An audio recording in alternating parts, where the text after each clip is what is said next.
Hello, my name is Betty Miller, and I'm the Director of Paranormal Investigators of New England, here with another member interest story. These are moments that defined people's uh, path, their journey, and towards the paranormal. And we thought you'd find this quite interesting. Scott Frenier, who's our guest today, is on the Vermont division team, and he's going to tell us about something significant that happened to him. So here you are. Welcome, Scott, and please feel free to start. Not a problem. Yeah, like I said, my name is Scott Fraser. I actually grew up in northern New York, which is where kind of the story bases off of. I grew up in a old farmhouse.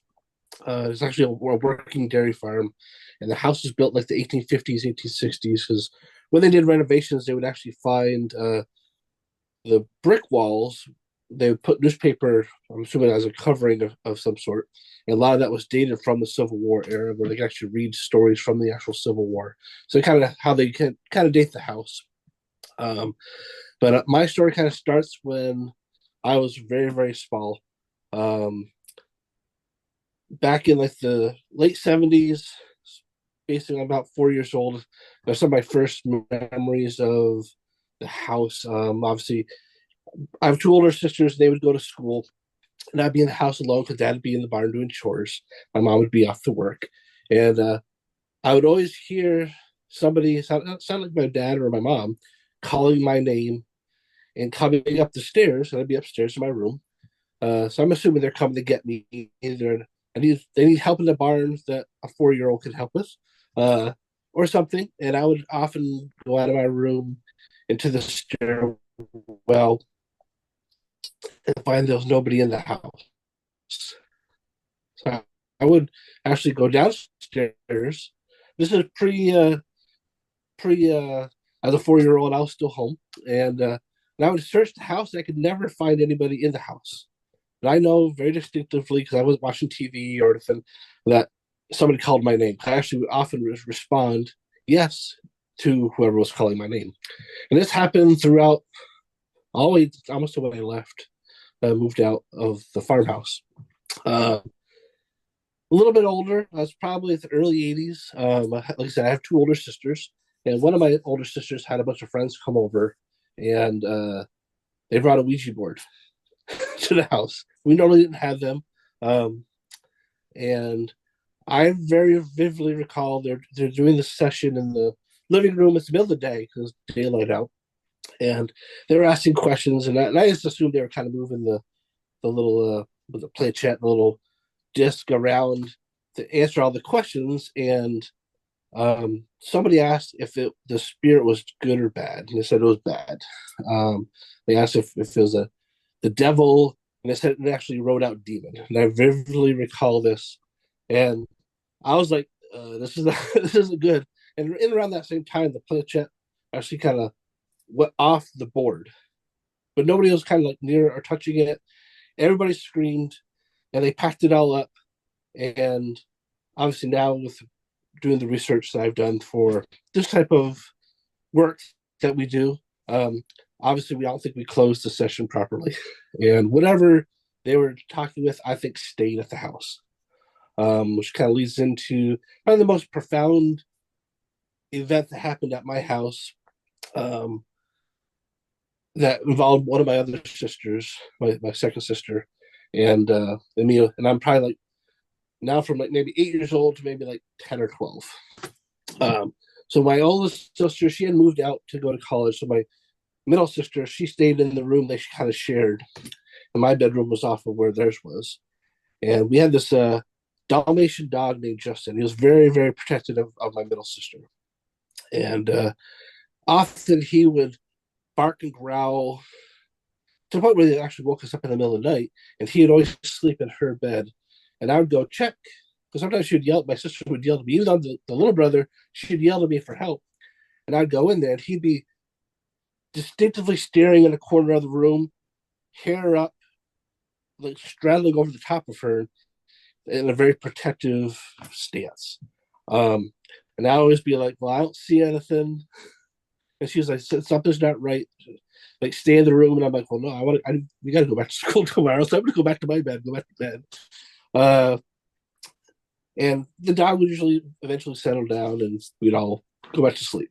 Well, this one night, I'll never forget, but uh, the dog goes crazy again.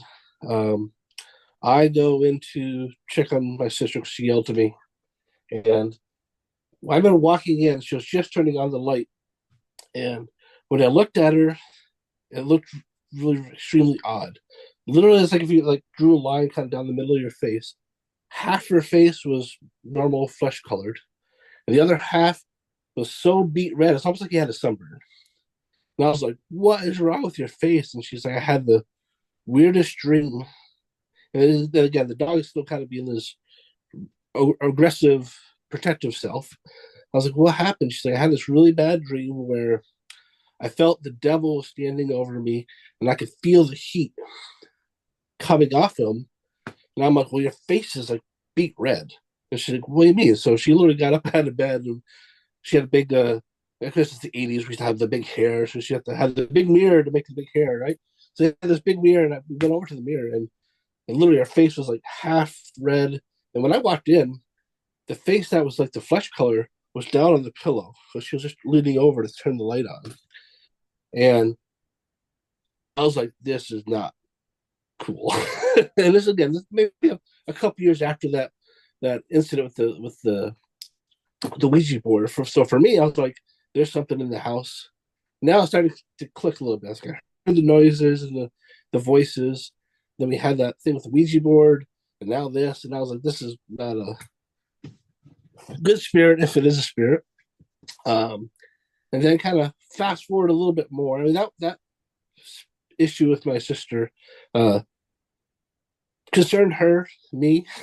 And I remember even as a smaller kid, that room bothered her because sometimes I'd wake up and she'd be sleeping in my room, but like I had the old wood stove chimney in my room, and she'd be leaning up against it because she didn't want to sleep in the other room.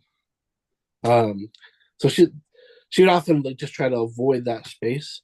It's like the room when everybody graduated high school, went off to college, everybody kind of and got moved to that room.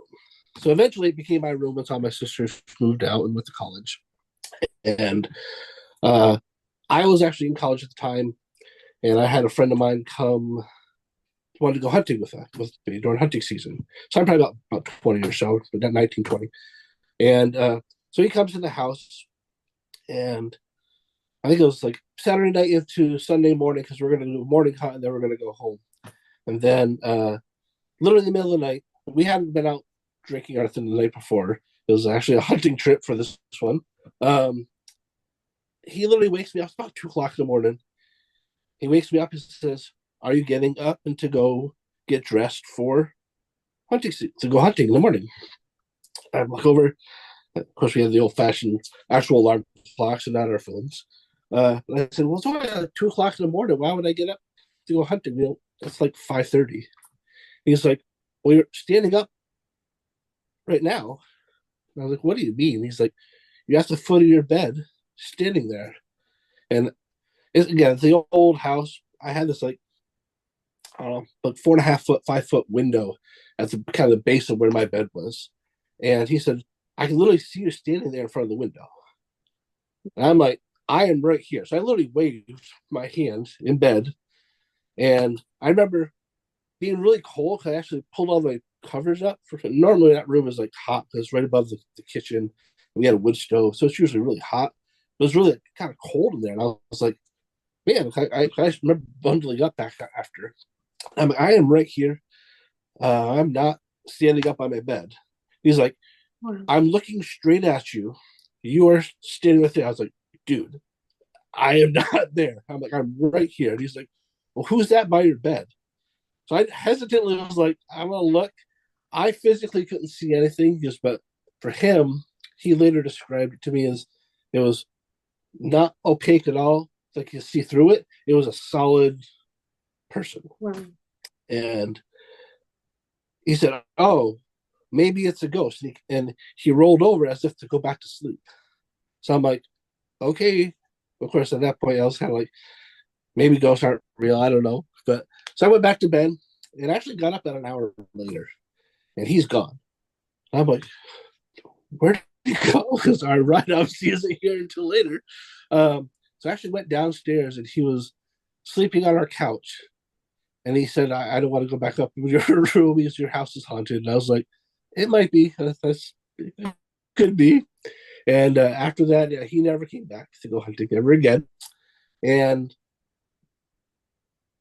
I had seen shadows. I'd heard scratches on the walls, but yeah, being an old farmhouse, you never know. You could have mice or whatever else, but all the culmination of all of the different things over my lifespan kind of more shifted me from being very skeptic to there actually could be a possible event. And my family has experienced, my dad in particular, quite a few things. They're witnessed by other people as well. So it's like, can't have that too many coincidences and not have there be something else. That's amazing. So I'm curious when you had the experience with the Ouija board, or your sisters did, being kids, and did you guys tell the parents, and were they? No, mom and dad were. I grew up Catholic. My mom's Protestant. My dad's Catholic, and there's very much you didn't play with that stuff. My So you dad didn't talked admit it. about seeing spirit. Yeah, and but it was not something he played with. At least in our house. And I think somebody's brought it over as a fun toy. Like I said, it's the early '80s. That's what you did, I Yes, guess, back then. that's what we Right? all did. Yeah. um, and Oh, that's and after amazing. that, I think as a family, at least my sisters and I, we would never. Into this day, I will not touch one. I'll see them at the metaphysical shops and things. I'm like, that's nice.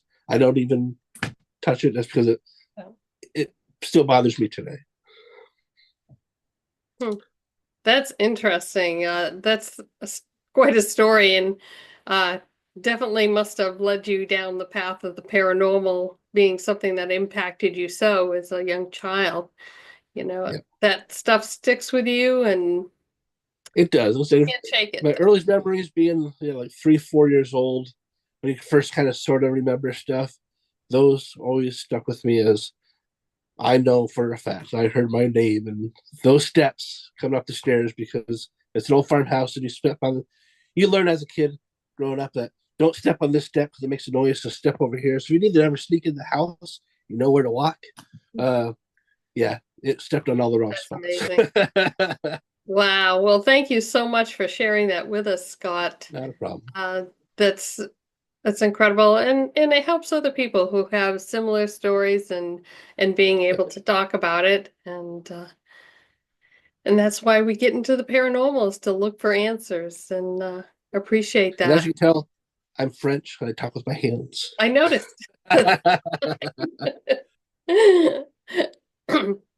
So anyways, to our people watching today, just want to say thank you, and we are interviewing anyone that would like to come online and do an interview. It can be 2 minutes, it can be 20 minutes, it can be whatever you want. We love to air these stories and find them immensely interesting. And if you want to talk to Scott more about what he has experienced or just chat, you can find him at pi-ne.org. And if you want to submit a um, or come online to talk about an event that happened to you that impacted your life, you can contact me directly through footsteps802@gmail.com.